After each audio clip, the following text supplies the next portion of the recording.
All right. Hello, everyone, and welcome back to HackConf 2021 online edition. I am Rado, and this is the Adventurer track, and our next speaker is Darko Mesaroš, who is a senior developer advocate at AWS. Most of his focus is towards DevOps and management tools where automation, pipelines, and efficient developer tools are the name of the game. His talk is going to be for the love of prod, test your code. So spam in chat. Darko, take it away. Hello, and thank you very much. Let's kick it off. Let's talk about, for the love of prod, test your code. And thank you very much for your time. My name is Darko, and today I will be talking to you about testing code. Let's switch to PowerPoint and see how this one go. All right, first question: why test? That's the big question. Why do you test your code? Why do you test anything? Is that a difficult question to answer? Well, as Werner Vogel says, I mistyped his name, so I didn't test it, but Werner Vogel says everything fails all the time. Hence, you need to be sure to keep on testing your code. Even if your code is amazing, you are the best developer out there, you know all the things you should be writing, you still need to keep your tests up because everything fails all the time, and even your amazing code. Where do you test? This is a big question. Where do you put your test? Which part of the pipeline, which part of the development process do you test? You test everywhere. You need to be testing wherever you can, be that in your text editor, be that in the phase one of your pipeline, staging out, pre-prod, even production. You need to keep on testing. What do you test? Well, I'm going to actually talk about this today. So I'm going to talk to you about a couple of things you should be looking out for, a couple of things you should be testing, and how can you achieve that on AWS. But before we get into the fun part, you may be wondering, who is this bald person and why is he yelling at me through the camera? To introduce myself, my name is Darko, and yes, that is the same shirt. I am a builder at heart. I've been a developer, systems engineer, something they used to call a system administrator a long, long time ago. And I am used to building and automating things. So I want to make sure that once I build things, I can automate them in a very safe manner. I also happen to work for Amazon Web Services as a developer advocate. I'm based in Berlin, Germany, but I'm from Serbia, hence the funny spellings of my names. And also feel free to follow me on the social medias. I keep posting some smart things there sometimes, but it's not all the time. So, okay, let's kick it off. Editor and version control. Yes, this is the place where you should also do some testing.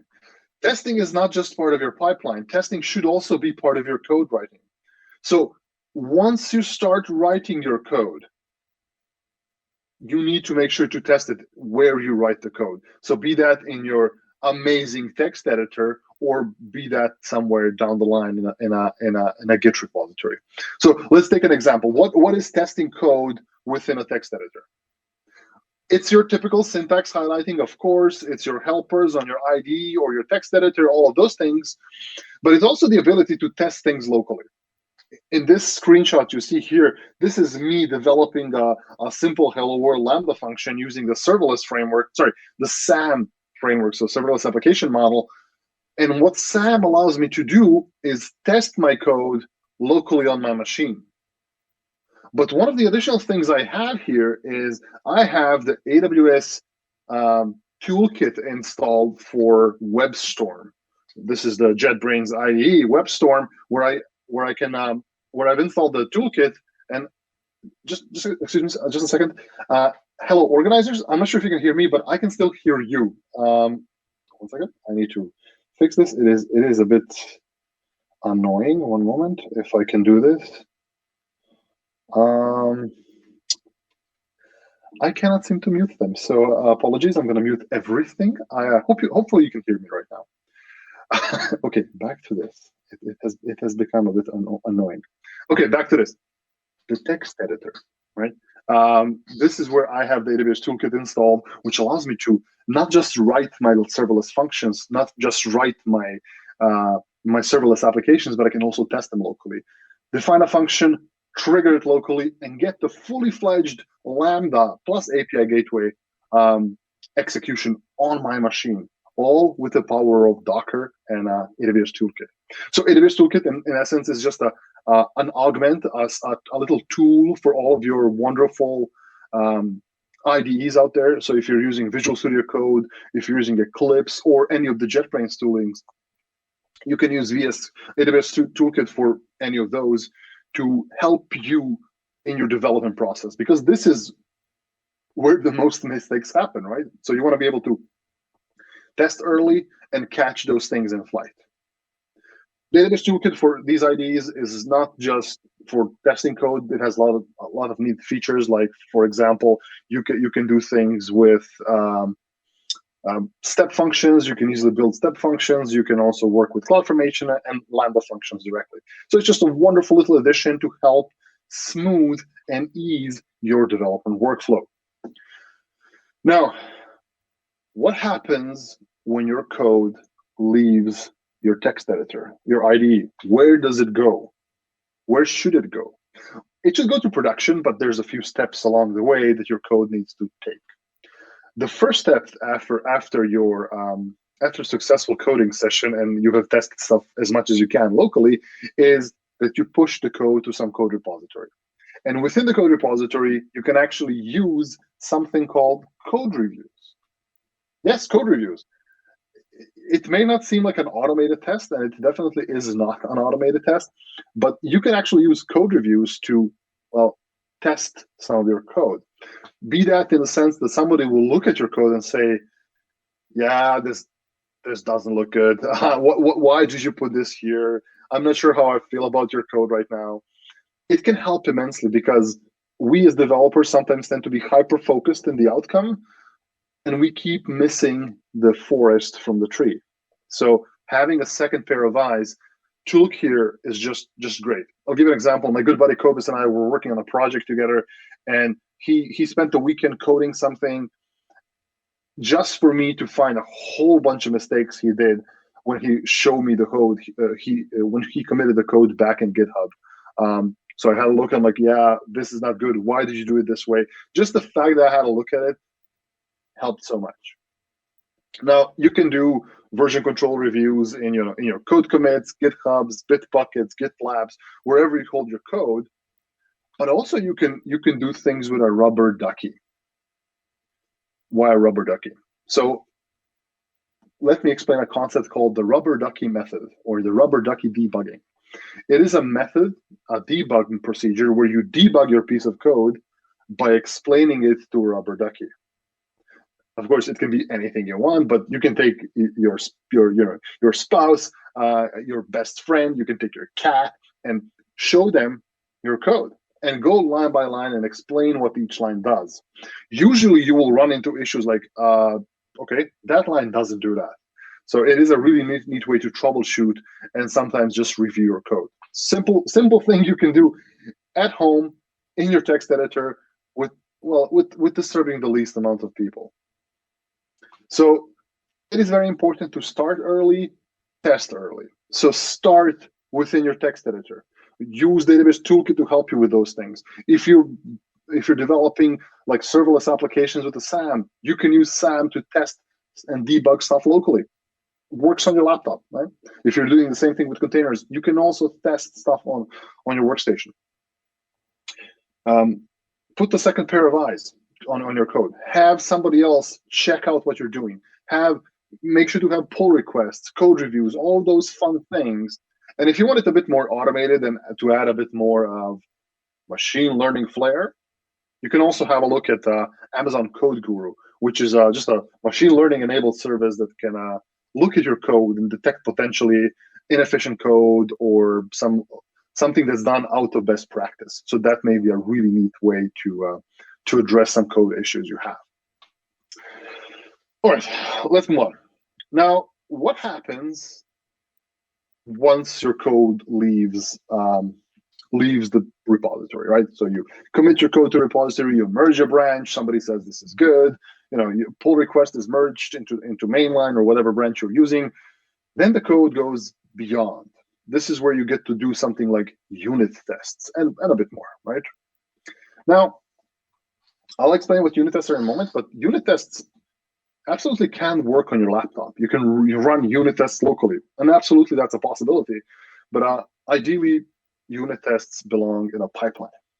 So having the unit test phase in one of your CI/CD pipeline phases is key. So the source phase is where you commit your code and all the fun stuff. The build phase, and this is where your unit tests sit. This is where the unit tests are. This is where you're going to be spending a lot of time writing and creating those tests.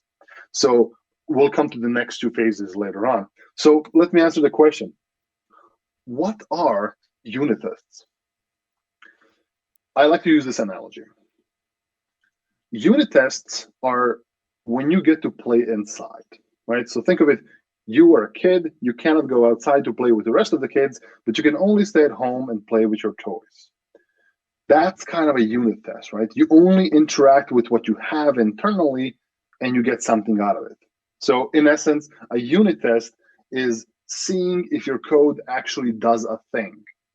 Now that thing can be very arbitrary, but it's a unit of code.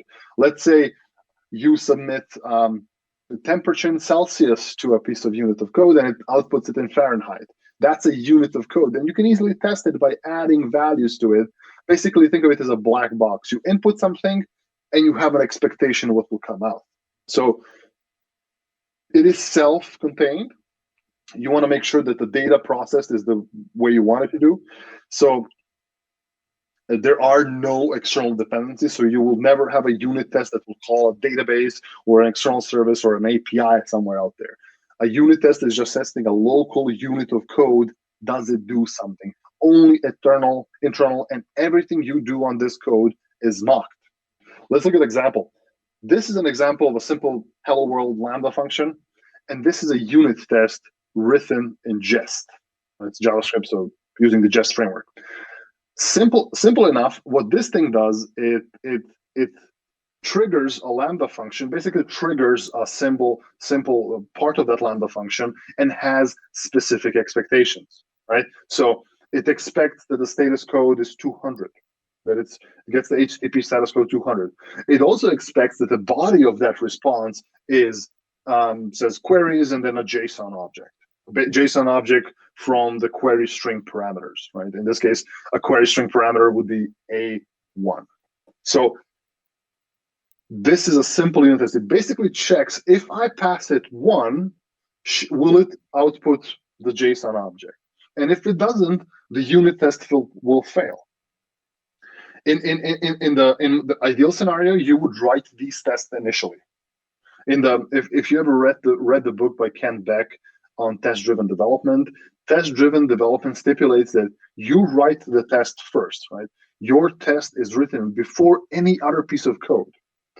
Once the test is written to do something, to expect something, let's say in this case, to expect a JSON object to be returned, then you write the code that will output, that will actually pass the test. That in essence enables you to do a few things. It enables you to make sure that your code does what you want it to do, but it also makes you write efficient code because the code will only do that and nothing else. So unit tests, staying at home and playing inside. Just making sure, does your code do a thing? Can it process the data you want? Can it process the data the way you want it to? There are 0 external dependencies. Nothing is reached outside, so it's self-contained, so it's working only within itself, staying inside. And it's only a single unit. Now, I had questions before saying like, okay, Darko, but what's a unit? It depends. The definition of a unit, it's usually you keep it to something small. It's something that can only work by itself. It doesn't need to trigger external dependencies. I would call that a unit. But depending on your use case, it may grow. It may be something like a utility function that you don't have to keep testing. It may be something a bit larger, which has a bunch of more functions in. But try to keep it as a minimal. Try to minimize your units as much as you can, as much as it makes sense that you can keep on testing all of those things. Now, okay, yeah, these are unit tests. So I run them locally on my workstation. But how do I run them in a pipeline? To run them in a pipeline, use something called code build, AWS code build. It's a wonderful service. It's not just for building code, as the name says. Think of it as do something with an artifact. In code build, you pass in an artifact. In this case, it would be a commit ID or an entire commit. And it will take that code out of a repository, out of GitHub, and code commit, and it will take that and do something with it. It will run arbitrary commands against that code to achieve, well, to test the code in this case. Now, code build can compile your code, can test your code, can even do a whole lot of different things. But in this case, I've ran npm run test against an artifact, and what it did, it basically ran my unit tests for this Lambda function. Simple as that. And it passed. If the output is different than 0, so if we get an error, the unit test will fail and my pipeline is going to stop. So we catch the problem immediately.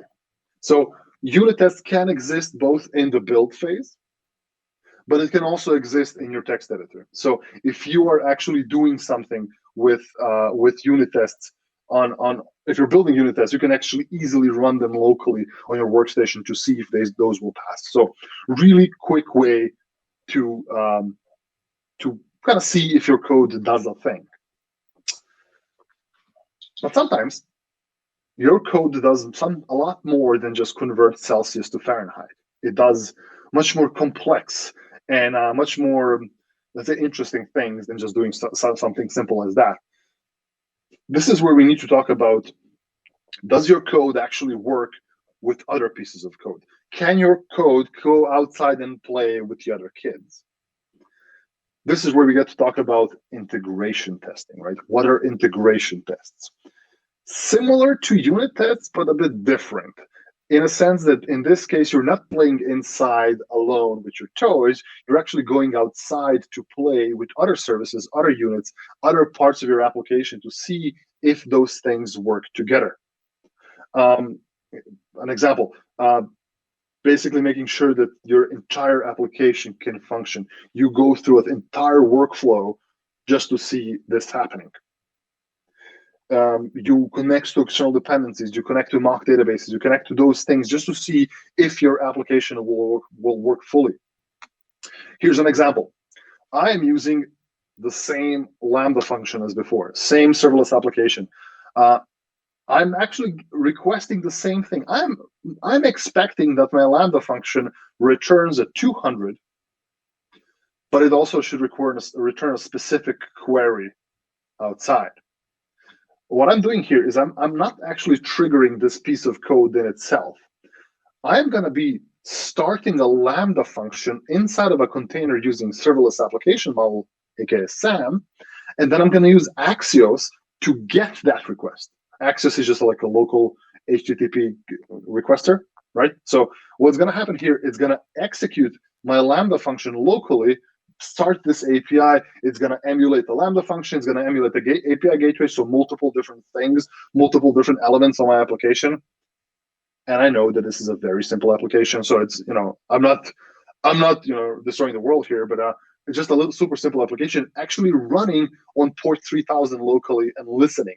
Then Axios goes in, makes that request, and expects either 200, expects the 200 to be resolved and expects the data to be a JSON object.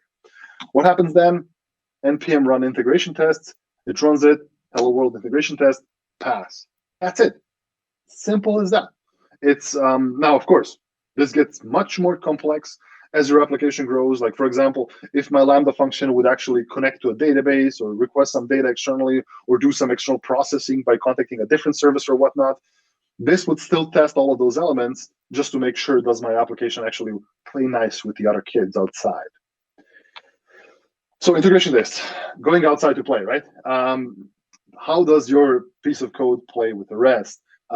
Can different modules, different elements, different services, different microservices in your application work together? You are basically testing the entire workflow from the beginning to the end, just to make sure that the entire user experience will be well fulfilled. You are connecting to external dependencies, and ideally, these types of integration tests would be ran in pre-production environments, right? So you can technically run an integration test locally, but most likely those things are not all set up. So you would run something like a pre-production environment where you have all of your other services and microservices available and running, right, those things. And then you would check out the entire workflow to see if it works. But where do you do this? How do you do this in a pipeline again? What is the thing we're using to is there an AWS integration test service? No. Like before, we go back to good old code build. And code build can run these things for us.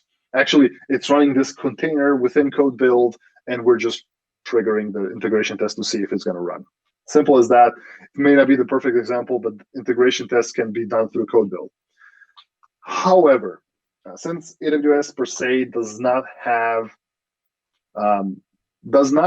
a integration test framework or a service or a feature, there are a couple of other options people tend to use on AWS to do these kind of things. You have your Appiums, you have your JMeters, you have Seleniums, right? These are well-known third-party open source integration testing frameworks, which are just a very common sight on your pipeline on AWS.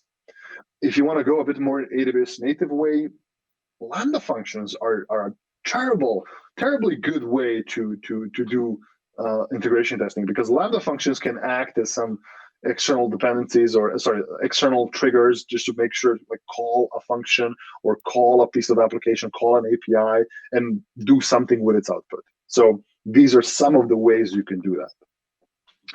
But here's where it gets a bit more complex. There's not just a single integration test. Your integration test can actually span across your testing phase a bit more. So at Amazon, when we have an integration or a testing phase, we usually split that thing into multiple chunks.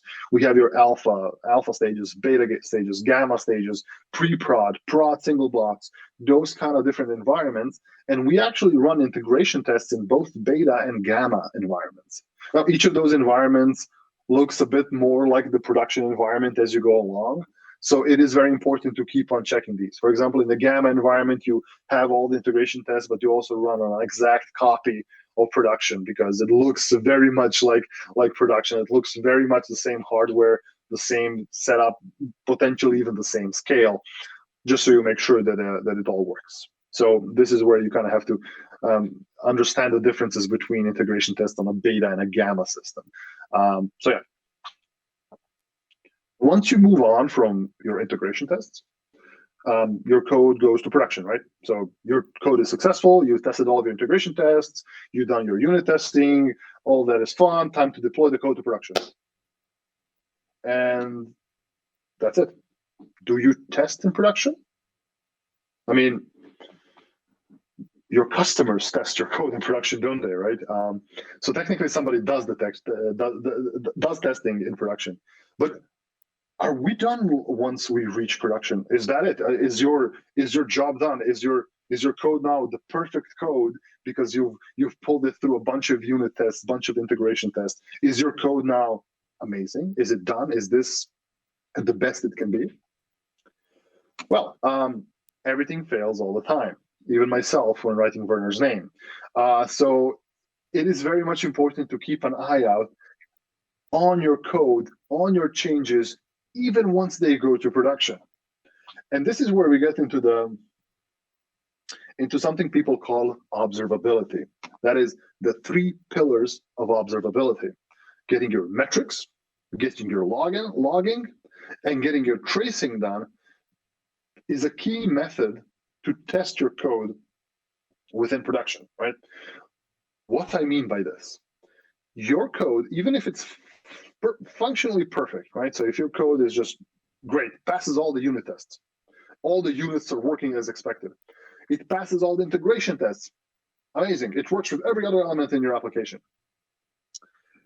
But then you push it to production, and you have thousands of customers accessing your API or your workload, and for some reason a certain element is slower. Like, let's say processing of Fahrenheit to Celsius is for some reason 400% slower. That's bad, right? So this is where your metrics come into, and this is where you can potentially notice that, oh, wait, my code is not as efficient as it used to be. Something is wrong.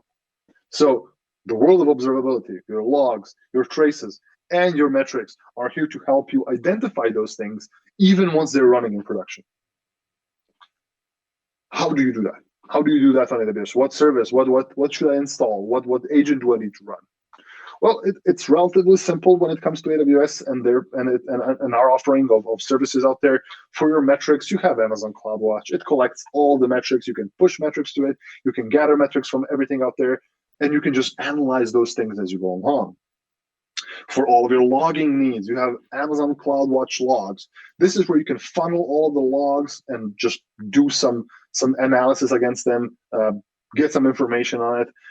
You could take the next step if you want more. If you have even more logs, if you have like thousands of servers, thousands of microservices running, and you need to pump those logs somewhere, you can check out something like Amazon TimeStream or TimeStream database, time series database, and you can attach a Grafana dashboard to it and do all those kind of things there as well. When it comes to tracing, that is finding the bottleneck of each call made in your application. We have AWS X-Ray, a wonderful tool which you can kind of plug into your code, integrate it all there, and just have it trace your code. So if something happens really bad, or you see like a big delay in one of your pieces of your application, you can actually pinpoint the exact latency or an issue using Amazon AWS X-Ray.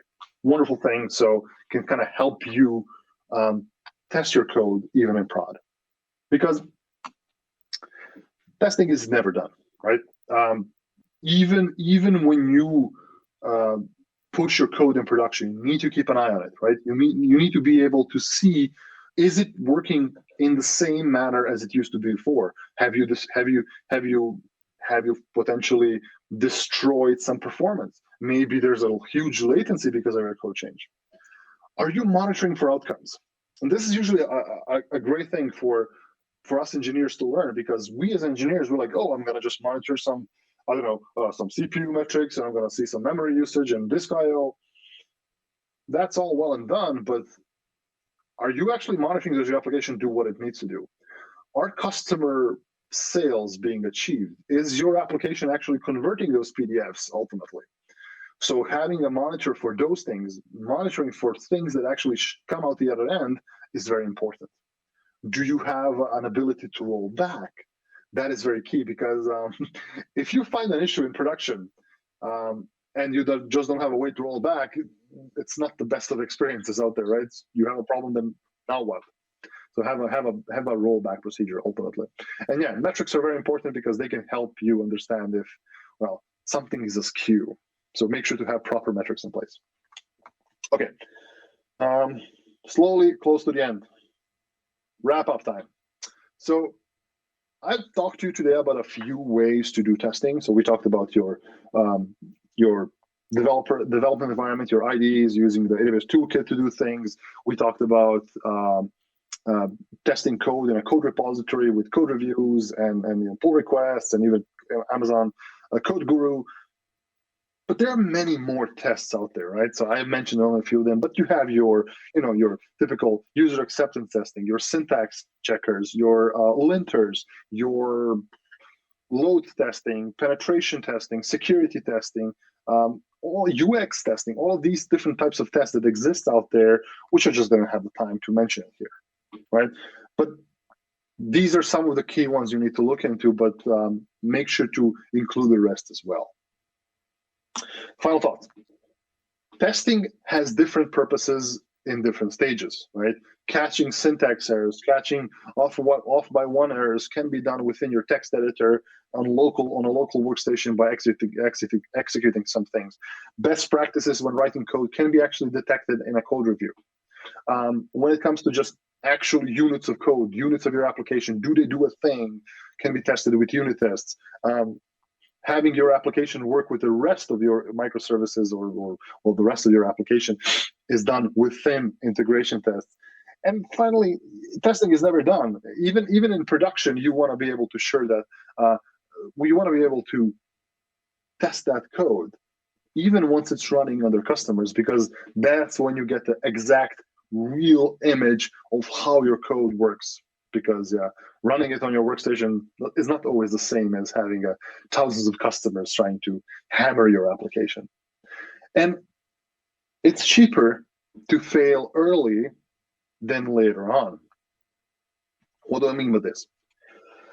How much does it cost you to make a mistake in your text editor? You forget a semicolon, or you have an off by one error, or have a failing Lambda script that just runs on your workstation. How long does it take you to fix that? A minute or so, right? Or maybe 12 days if you cannot find that semicolon. But maybe a couple of minutes, you find the problem easily, right? It's cheap. So once you go down the pipeline, you go to the source phase. You need to take 10 minutes of somebody's time. Yeah? You need to actually ask somebody to have a look at your code. Once you get to the build phase, things start to spin up. Pipeline build is being triggered. There's actually a financial part of the build being involved, which costs you a bit more. You move on to test. You deploy this piece of code to a production or pre-production environment where it actually does things with more elements, so it costs a lot more. And then finally, pushing code into production. The worst thing you want is that your code testing is done by your customers, and that your way of notification of bad code is your ticket system. So, the further down you push your code, the further down you catch those errors, the more expensive they get. So try to catch your issues as much as possible within your editor and within the unit tests, because it is the fastest way to fix problems rather than taking it down the line. With that, if you want to hear more on testing and deployments on AWS, a bit more on DevOps on AWS, you can check out this link here. This is where my good bald buddy Kovis and I get to talk about testing strategies, deployment strategies, and all the fun things when it comes to software delivery on AWS. So this was a live stream we did. There was a couple of episodes of this, so check out that link. It should all be there live on Twitch. So if you want to hear two guys just bang their heads on it. I've also written a blog post on the same exact topic. It's just part 1 right now. But if you want to go head on to my blog, it's the link here. Basically, I've written a kind of the first half for the level PROD tester code, where I talk about code testing on AWS in a bit more abstract manner, if you prefer to read rather than to listen to. And yeah, with that, thank you very much. My name is Darko Mesaroš, and I'm really happy to have had a chance to talk to you today here at HackConf 2021. Thank you very much for the opportunity. Thank you very much for your time. And feel free to reach out to me on the social medias if you have any question, comment. I'm very much happy to hear from you, the AWS community. Number 1, how can we help you? Number 2, how can I do these things better? Because I'm doing all of this for you anyway. So with that, I would like to turn it back to the event organizers. Yeah, thank you very much. Thank you very much, Darko. That was really, really insightful talk. I now feel the urge to go on and add some tests to my existing products. And you should.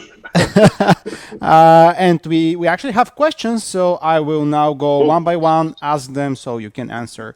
And excellent. The first question is, you mentioned many different testing methods. How would you separate the time between writing tests and the code itself? Okay, so this is where the problem comes in. People ask, so should I spend the exact amount of time of writing tests and writing code? Tests should be fairly simple to write. Ideally, a test should be just an expectation of something. Let's talk about unit tests. You are going to write a piece of code that's going to convert Fahrenheit to Celsius. You're going to write a test which doesn't do anything but expects that if you pass it, I don't know, 37 degrees Celsius, it's going to output 100 Fahrenheit or whatever it is, right?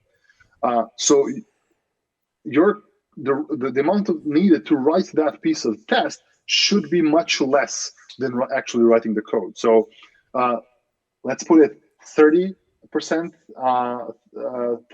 writing code and 30% writing the tests and everything else writing the code. So that's kind of how it approaches. Ideally, again, and I'm guilty of this one as well. I don't write tests before I write code. I usually write my code and then I write my tests. But ideally, you should be writing your tests first and then trying to pass that test with some code. All right, thank you. The second question is, how do you determine which functionality of our app needs to be tested? Basically, where do you draw the line? Okay, when it comes to application functionality, think about what is critical to your application, right? Of course, some things are going to be super simple. You can have your helper functions that convert something to something which are not complex. My hello world example is not something you should test against. It doesn't really matter. But something that contributes to the ultimate end goal, something that you've written and you've changed, needs to be tested with. When we talk about unit tests, if we talk about integration tests, you want to make sure that your entire pipeline can be tested, right? The entire workflow can be tested. So what I'm saying, let's say on an integration test, you have a process workflow that adds an item to a cart. You want to make sure that entire thing passes. There's a way to do that programmatically and that it will always pass, even if it has external dependencies. So it's like an outcome testing thing. When it comes to unit tests, think about what is a unit and what is just a helper function or a piece of a framework you're using. So it's a bit fuzzy. This is why people say testing code is more of an art than a science, because nothing is very rigid here besides your actual outputs. But yeah. All right, that was a good answer. Two more questions we have. The next one is specific for CloudWatch. So the question is, does CloudWatch show all logs available in the cluster, meaning from all the pods? Oh, I think we're talking about Kubernetes in this case. I suppose so, yes. Yeah. I'm not the biggest expert on Kubernetes, but I think when it comes to the logging driver, it should ship all of the logs from every pod to CloudWatch. So I would be very careful on those things. They can get quite expensive if you're shipping all the logs all the time. So maybe be selective in which logs you send and how much you are actually logging. But check out the AWS CloudWatch logging driver for Docker, and it should basically explain to you. Right, thank you. And the last question that we have is, given a piece of software that runs in production and has zero tests, no tests at all, what would you recommend as a first step to add some kind of tests? Okay, so I would start going backwards, right? So do not go forwards. Do not start with the code and move on to production. Go backwards. So look at your application in production. What does it do? You need to keep on testing. Like, for example, move back, make integration tests. See if your application can do a specific thing. Let's say, again, an example, it's a retail application. Have a test to see if a user can be charged. Can you charge a credit card? Can you add an item to a shopping cart? Can you remove an item from a shopping cart? Those things should be tested just to make sure all of those elements are working. Then once you have those tests in place, you can go a bit back and create unit tests for specific units of code, and then test those things. So break it from the outcome, for the ultimate outcome, take it slowly back until like you go very granular to every piece of code. That would be my advice. Again, very much depends on your application and what your application does and how does it do it. But start with the big things, start with the outcomes, start with the things that actually make money or things that actually bring value to your customers, and then move on later on to little pieces of code. And this helps you identify actually what needs to be tested and what not. All right. Well, thank you very much. Those were all the questions that we had.